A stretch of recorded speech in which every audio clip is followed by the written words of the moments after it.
afternoon, good night, wherever you may be in the world. Thank you for joining me for another edition of the Truth Conductor Show. Um, we doing a month in Proverbs, and we started this on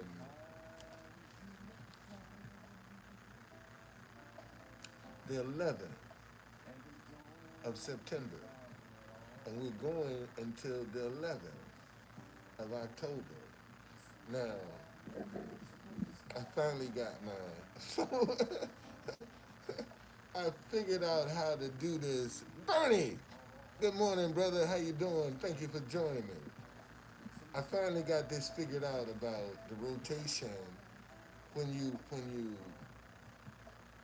first do your live. If you go all the way down, you'll see advanced settings. That's where you change the rotation at. Okay? On your phone.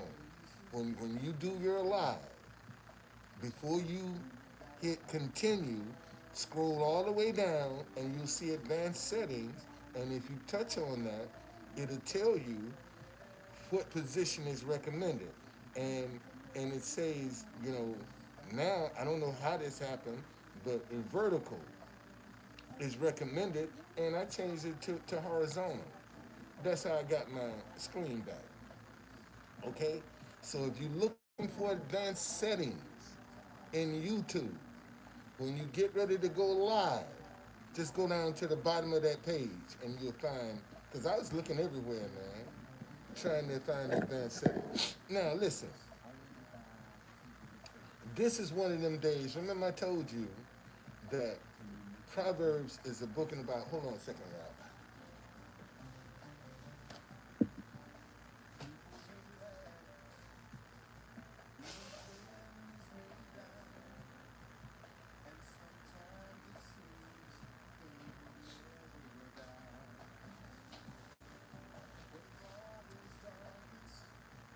All right, listen. Remember, I told y'all, Proverbs is the one book in the Bible that has a chapter for every day of the month. There are 31 chapters in Proverbs. Okay?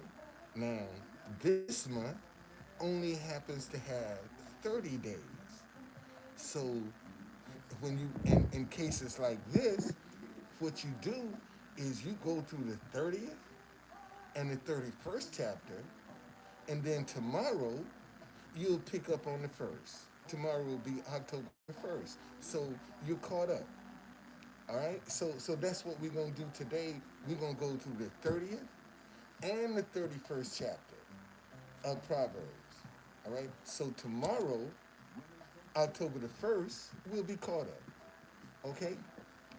Let's pray and get into the word. Father, I thank you for another day around your word.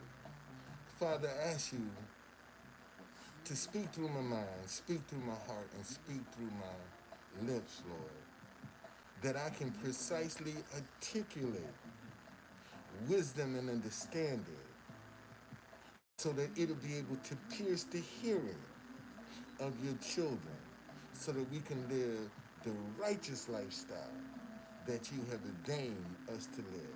In Jesus' name I pray. Amen. Now, and let me say something to y'all, because I know it's a lot of y'all out here don't believe in Jesus, and you know, um, even God has more than one name. You got more than one name. You look how many nicknames you got, and how come Jesus can't have a nickname? God got more than one name. Look at the names of God. Okay, so don't get hung up in the name.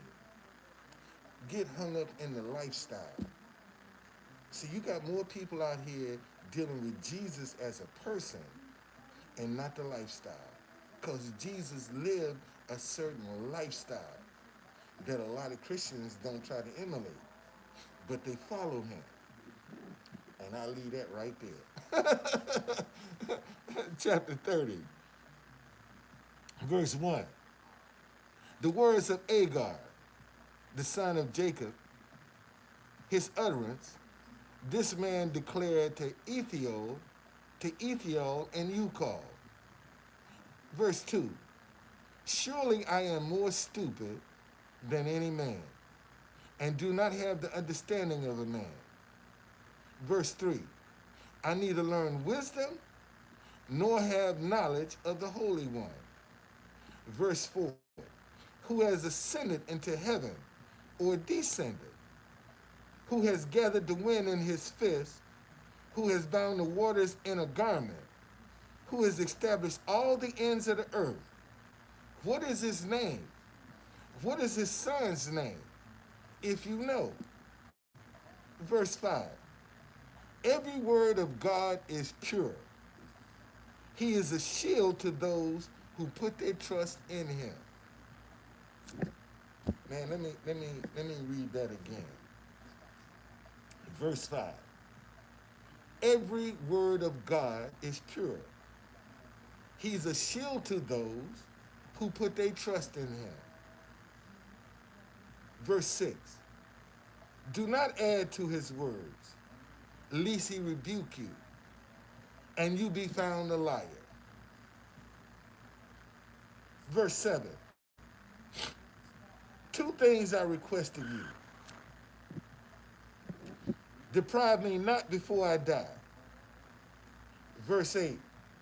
Remove falsehood and lies far from me. Give me neither poverty nor riches. Feed me with the food allotted to me. Verse 9. Lest I be full and deny you and say, who is the Lord? Or lest I be poor and steal and profane the name of God. You know, you ever seen somebody that run into a little prosperity, get a little cash, and all of a sudden lose their mind? You know, you can't tell them nothing. They living on they picking in hot cotton. You know, you can't tell them nothing. That's who this is talking about. Verse 10. Do not malign a servant to his master, lest he curse you and you be found guilty. Now y'all know how I like to do. Do not malign a servant to his master. Let's look at that word, malign.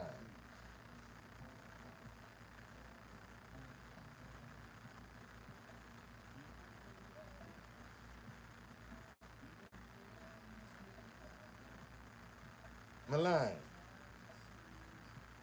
Evil in nature or effect. Do not malign, lie to, talk about, deceive a servant to his master, lest he curse you and you be found guilty. Verse 11. There's a generation that curses his father and do not bless his mother. And we in that generation right now.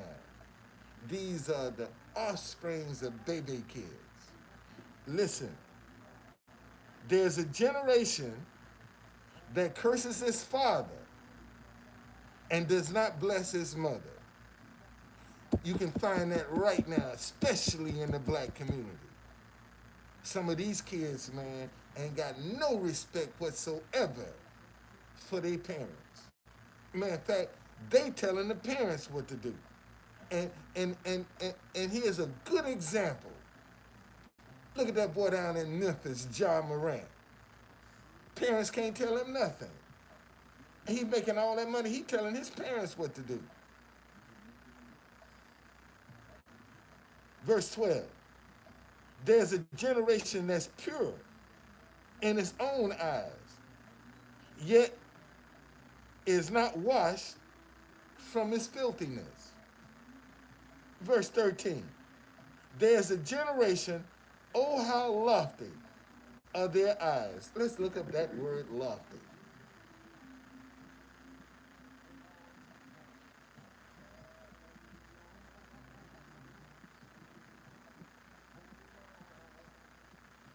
Lofty.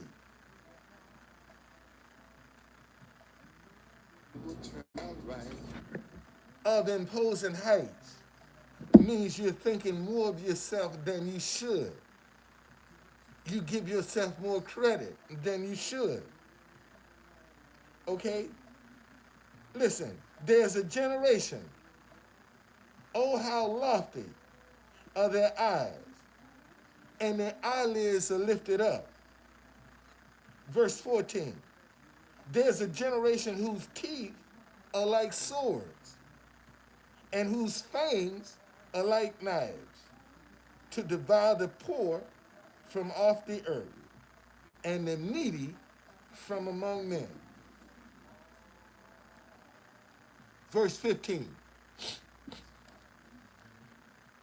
the leech has two daughters, give and give.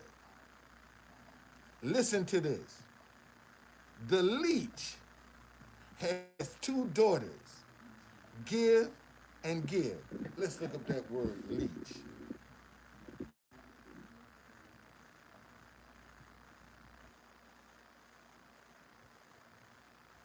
Leech.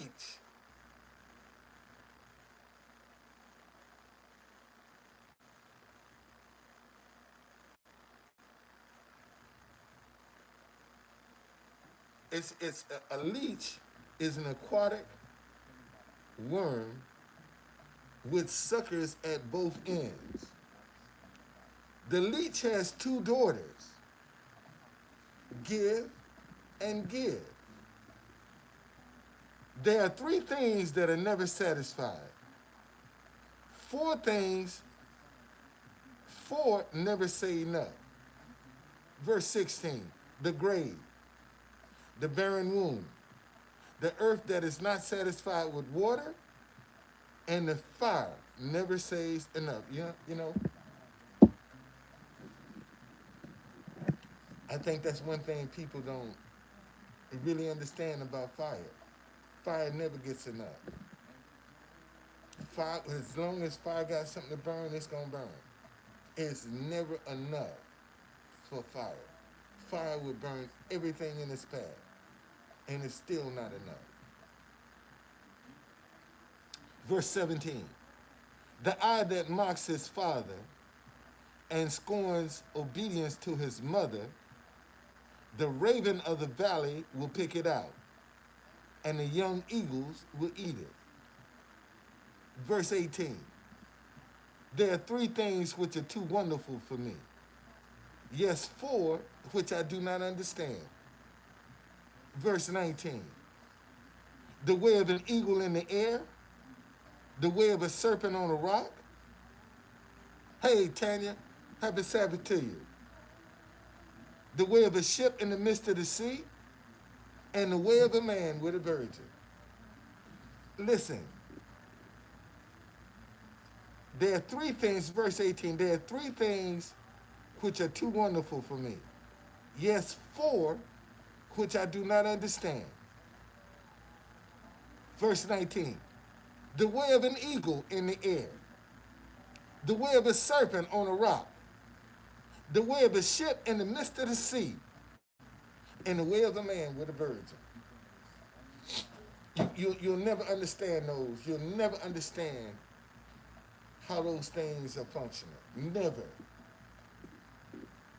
And especially when it comes to that man and that woman, you'll never understand that. Verse 20. This is the way of an adulterous woman. She eats and wipes her mouth and says, I have done no wickedness. You know how many women feel like they are justified out here prostituting, having sex with men for money? They have no conscience about it because if they ain't doing it, somebody gonna be doing it. And that's their philosophy. Okay, listen, this is the way of an adulterous woman. Let's look at that word adulterous.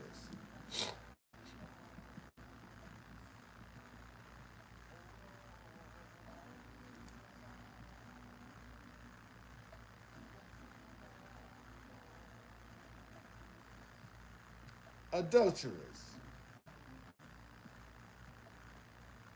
Okay.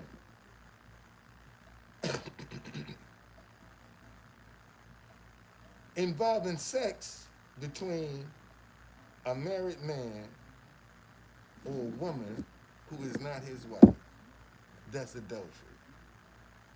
Or having, or a married woman having sex with a man that's not her husband.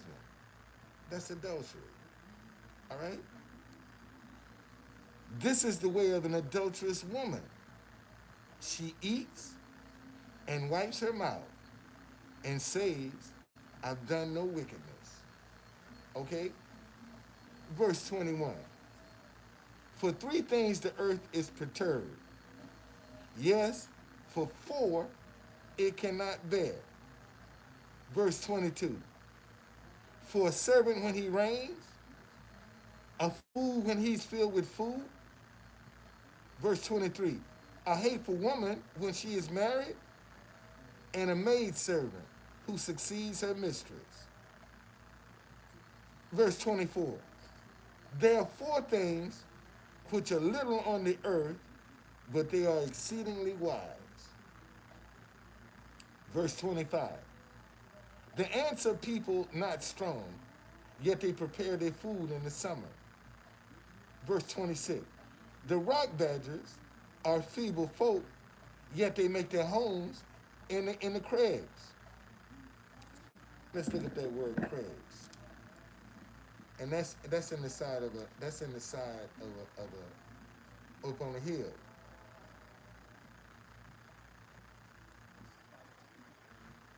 All right, crag. A steep or rugged cliff or a rock face. That's how they listen. The rock badgers are a feeble folk, yet they make their homes in the crags on the side of a hill. The locusts have no king, yet they all advance in ranks. Verse 28. The spider skillfully grasps with his hands, and it is in kings' palaces. Verse 29. There are three things which are majestic in pace. Yes, four which are stately in walk. A lion, verse 30, which is mighty among beasts and does not turn away for any. A greyhound, a male goat, and a king whose troops are with him. All right? Now, verse 32. If you have been foolish in exalting yourself, or if you have devised evil, put your hand on your mouth. Verse 33. For as churning of milk produces butter, and wringing the nose produces blood, so forcing the wrath produces strife. When you trying to get evil, that's when you forcing wrath. What is wrath?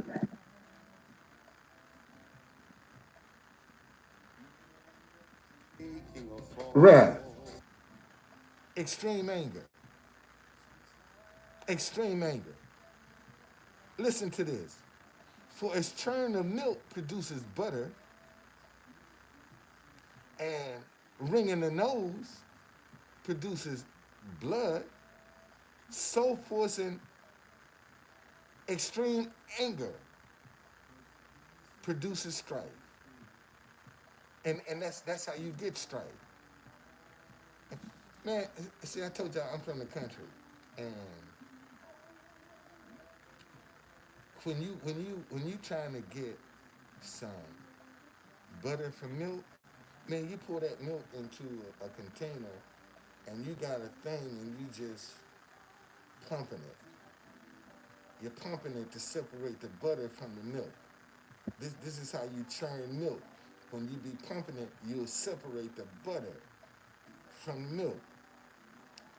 Okay? Now, let's go to chapter 31. That's the end of chapter 30.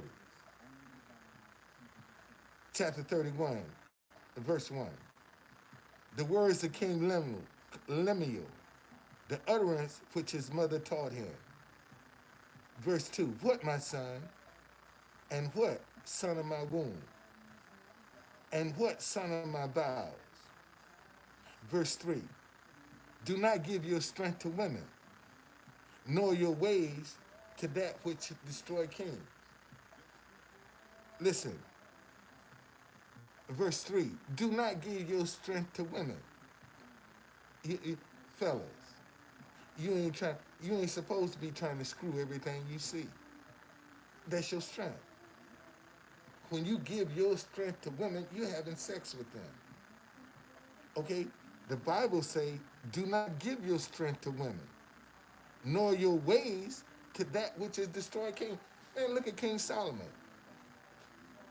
the wisest man ever, and no man will be as wise. And King Solomon's with destruction was, man, he had over 1,000 wives.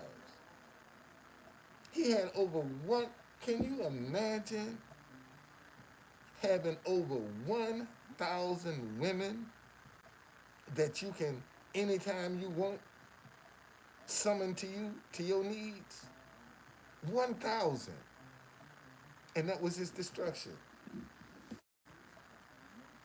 Matter of fact, look at Samson and Delilah.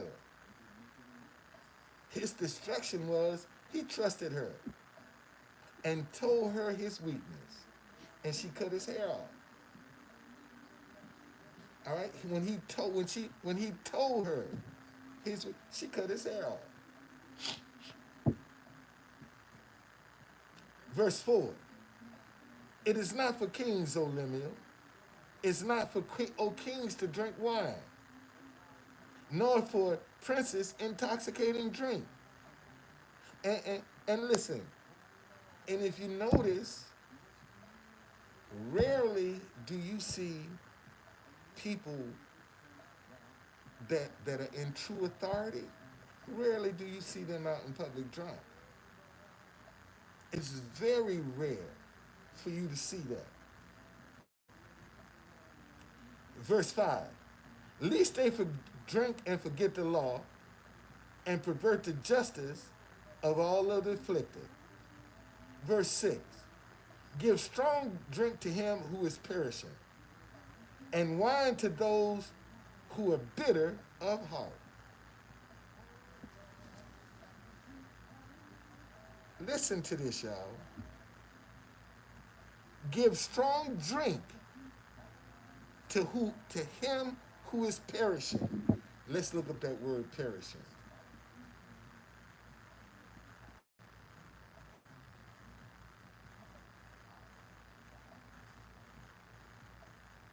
Perishing.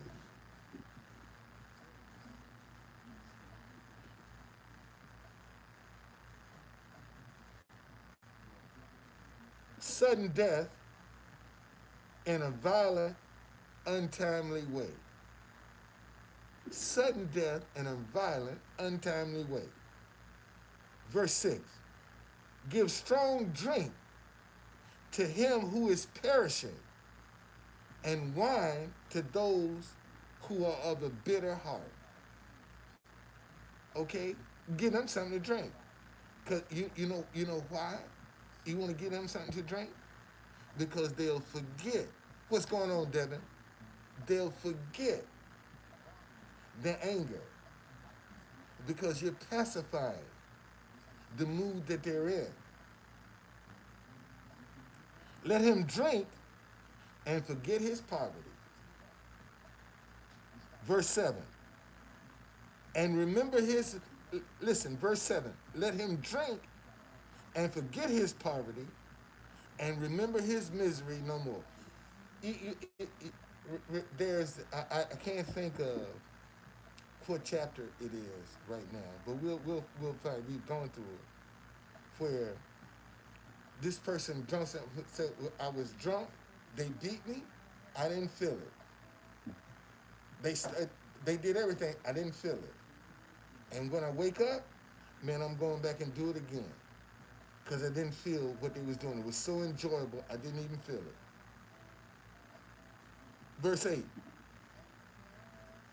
open your mouth for the speechless, in the cause of all who are appointed to die. Verse 9, open your mouth, judge righteously, and plead the cause of the poor and the needy. This is about a virtuous wife. Verse 10, who can find a virtuous wife? Let's look up that word virtuous.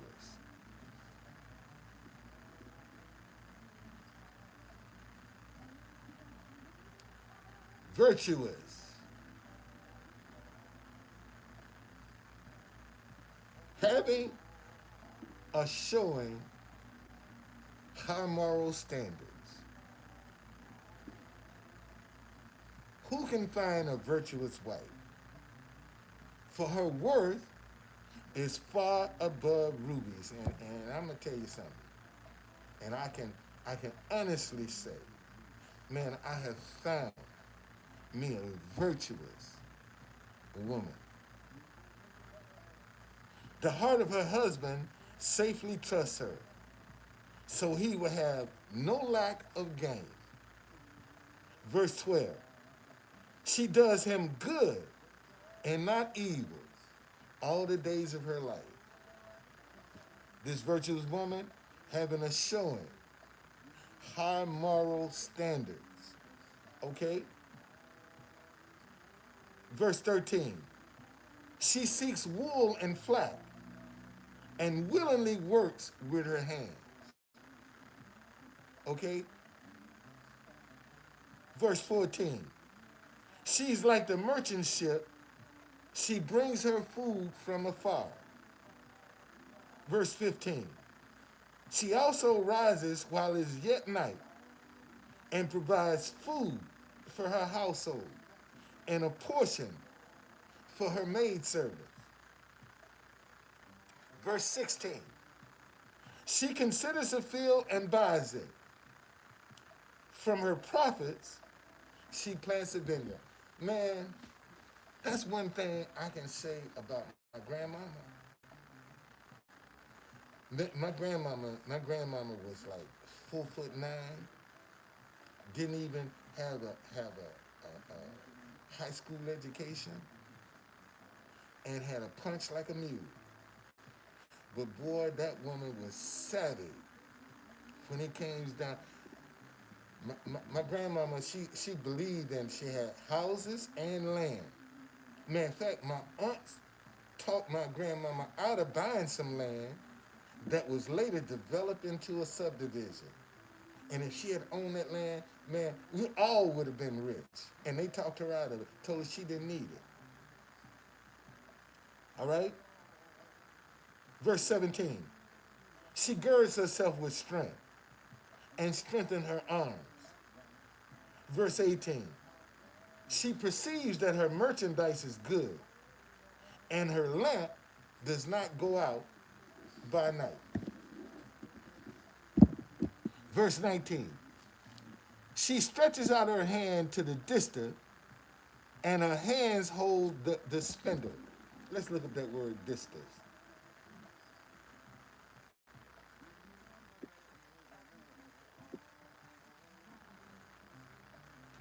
Distant, a stick or spindle unto which wool or flax is that's that thing when you're sewing.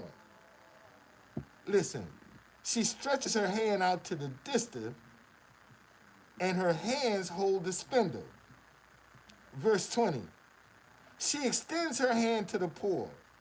Yes, she reaches out her hand to the needy.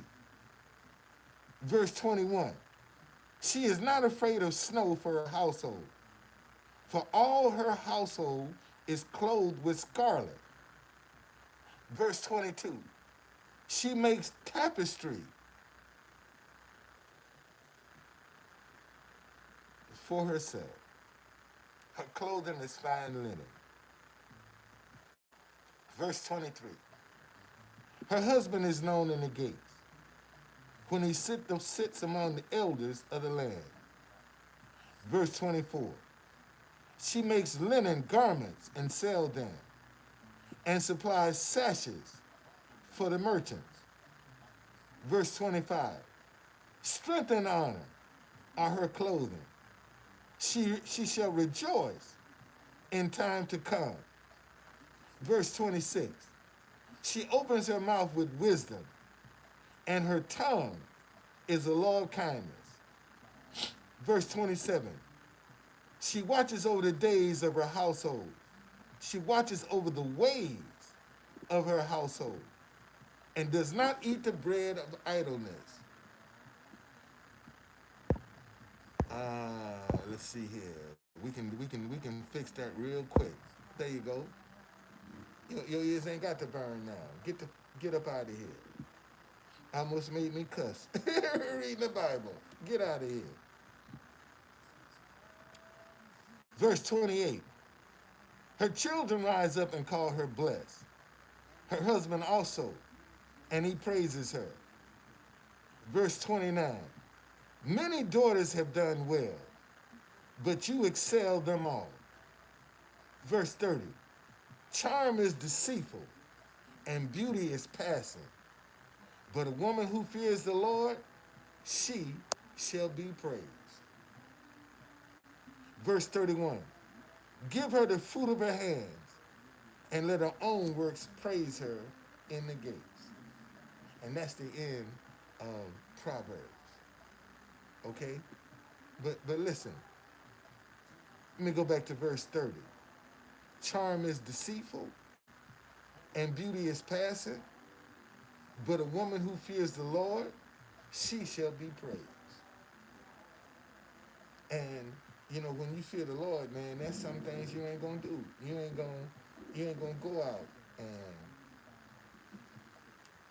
and commit adultery because you getting a divorce. Just because you're filed for a divorce, don't mean you can go out and openly date people. You see, right now, we have a situation where nobody cares about morality, things that are supposed to be done the right way. And this is the problem. Too many people don't see the right way working. See, and what we have to do is get back to showing that being positive, being right, works. Because right now, you can go negative, man, and get rich overnight. All your needs are met, going negative. But when you go positive, people look at you with suspicion. What you up to? What is this money going to go to?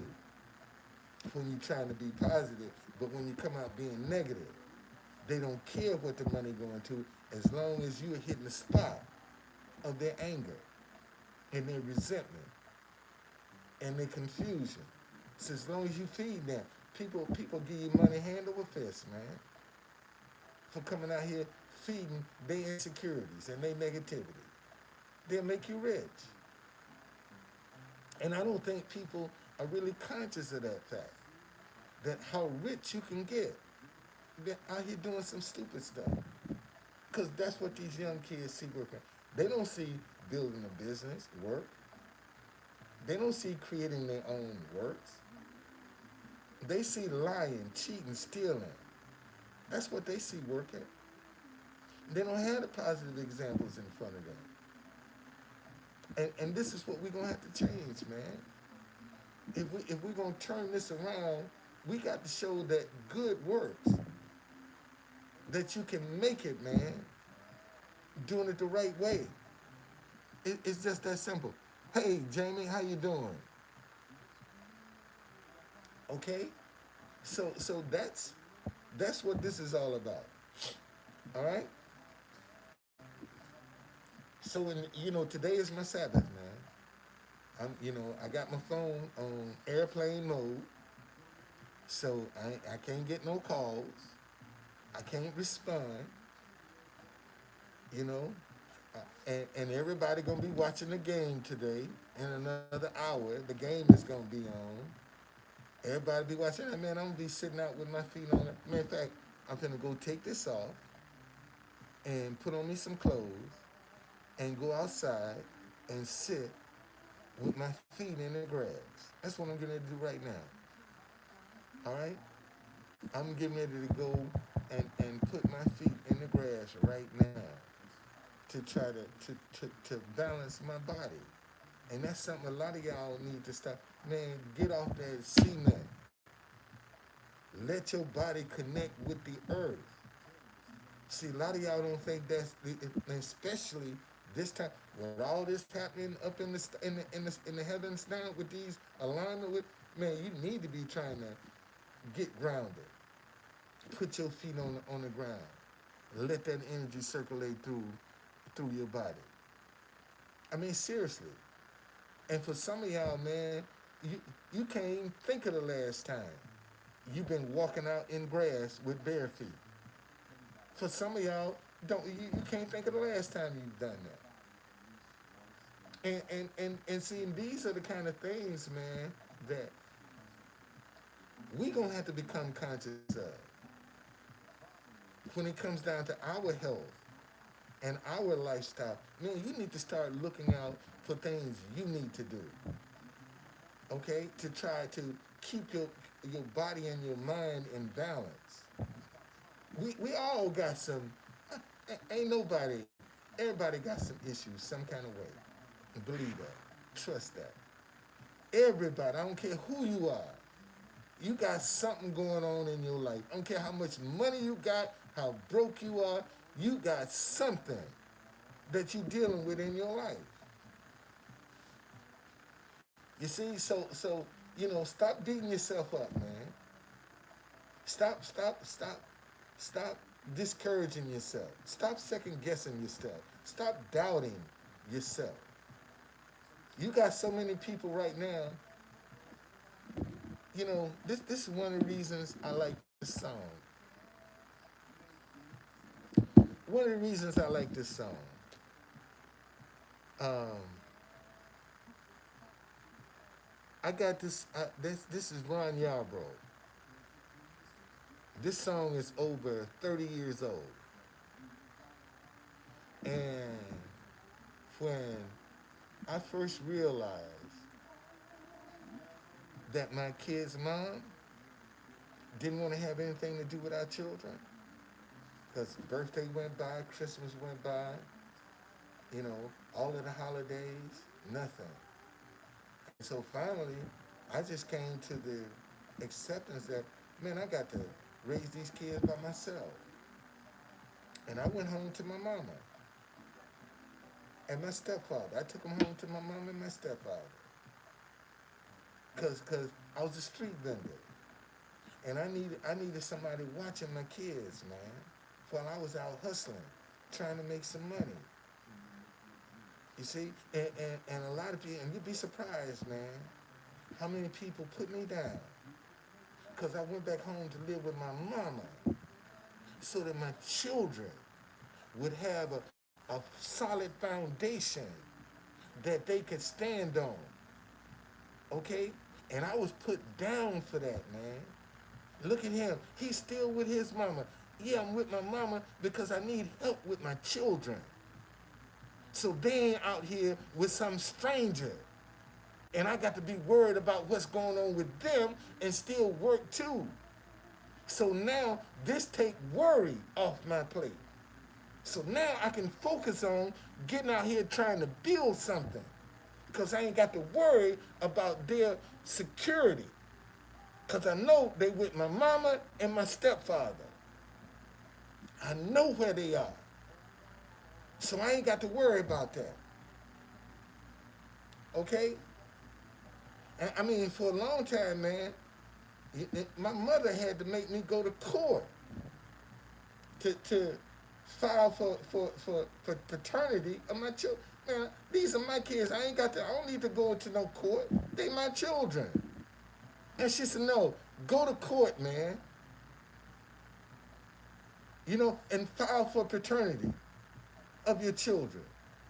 That's and see, and back in the 80s, if you was a singer, shoot, you was demonized. You was demonized. What kind of person are you? A woman walk off and leave children, leave you with them children. You must be an awful human being. Not to mention the fact, man, I'm taking care of my responsibility. They mine, and I'm sticking with them. And I told my kids, where I go, you go. It's a man. I was fighting the vending cops, and one summer they actually ran me out of D.C. They actually ran me out of D.C.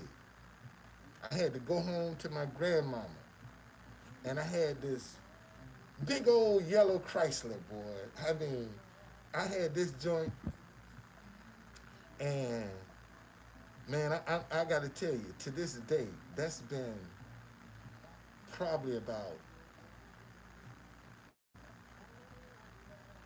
over 30 years ago. And man, I still can. That ride to Alabama from D.C. to Alabama, I mean, it was like I was on a pillow. And we got there in record time. Record time. And it was like a ride on a pillow, man. Taking my kids. And I went to Alabama, and my grandmama was trying to get some land filled in. So she let this roofing company come and throw all their debris and stuff in the land to try to fill it in. And aluminum, all kind of aluminum, they was throwing it away. And this how I learned about man, shoot. I went and got me a magnet and touched that metal. If it didn't stick, that's aluminum. And start pulling that aluminum out, fill my car up with metal, get on the scale, they weigh my car, I take everything out, get back on the scale, then they give me the difference. That's how I got paid. And I went down there and worked for myself, man, hauling, selling aluminum and metals the whole summer. And I came back, and then it was on. And when I came back, so I thought you was gone. Now I'm back, buddy. I'm back. You ran me out of town for a minute, but I'm back. All right? You can't give up, man. I don't care what you're facing. You can't give up. All right? I see y'all, man. Enjoy the day, Sabbath. Okay? A lot of y'all ain't giving God no time today. And see, and if there's ever a day that God was gonna come back, it would have to be on the Sabbath, because the true Sabbath don't nobody recognize. So He's coming back to get the people that are serious about His Sabbath.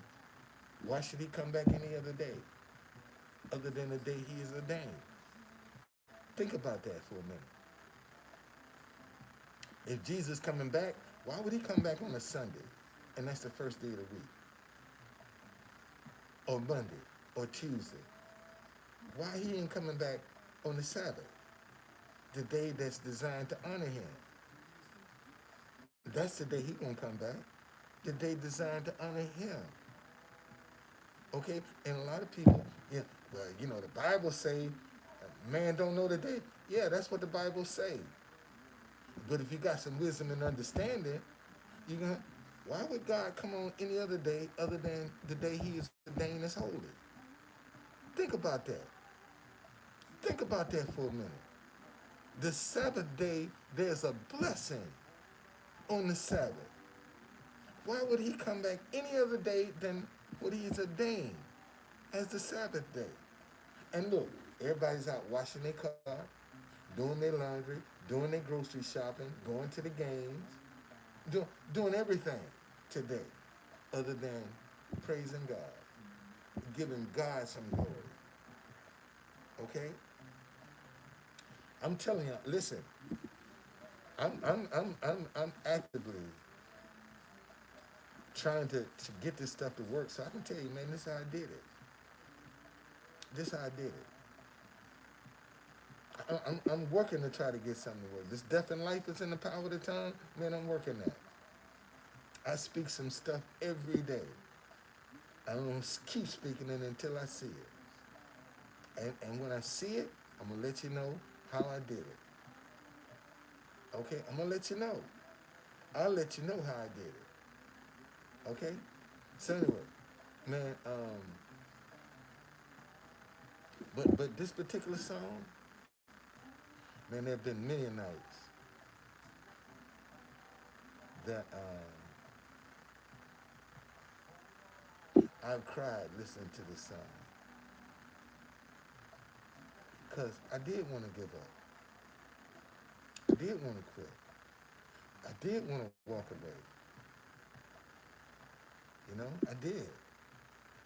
And I would, every time I got to my low point, I would sit down and listen to this song.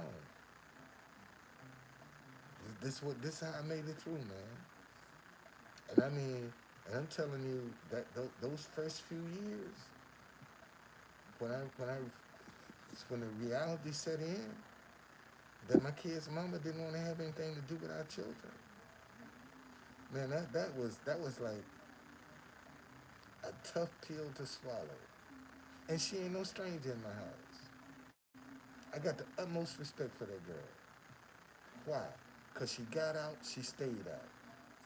She didn't leave me with no baby mama drama. I don't know nothing about that.